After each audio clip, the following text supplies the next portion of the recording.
Pois esta mañá tamén estivemos nunha carballeira máxica en Bonxe, en Outeiro de Rei, un lugar que ben podería ser o escenario de calquera conto de fadas ou trasnos. Ana, contanos como é. Pois sí, se unha carballeira en por sí xa é un lugar máxico, imaxínense nese espazo hai unha intervención da man humana e unha intervención que non manca, todo o contrario, unha intervención que respecta o bosque no que está.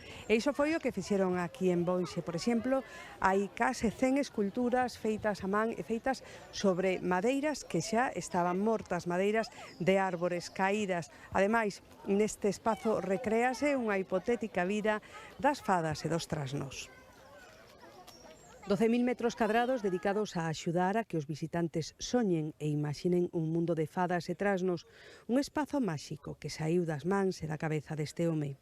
Creino pos meus nenos. Empecé con 4 cousiñas pos meus nenos cando eran pequenos e, bueno, despois a historia foi a máis. Os meus nenos tamén dixeron, papá, como non pos estas figuras e faz máis cousas e tal. Este domingo, 150 persoas procedentes de distintos puntos de Galicia visitan o bosque da Man de Guido, un guía que sempre anda na busca de espazos alternativos para coñecer e amosar. E o Bosque Máxico pareceme un lugar moi interesante, ademais é novo, ten poucos anos, estáse dando a coñecer, é un lugar, pois o dito, máxico, entrañable, porque é un proxecto ao final familiar. Nesta carballeira hai moita arte e moito traballo. Inicialmente foron 4 os escultores que puxeron as súas maus a disposición deste bosque. Meu irmão ten unha empresa de xardinería, entonces traime moitos árboles mortos e daí é onde saco as figuras. Na actualidade hai máis de 80 esculturas de madeira. Pro público este bosque é un espazo privilexiado.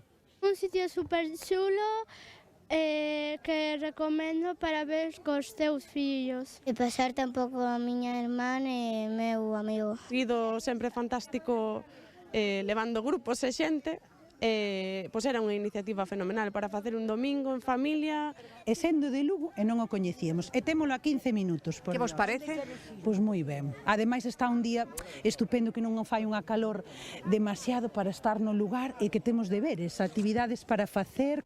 Para visitar o Bosque Máxico ten que ser en fins de semana ou en días festivos. En Vilar de Santos, na provincia de Ourense, celebran unha nova edición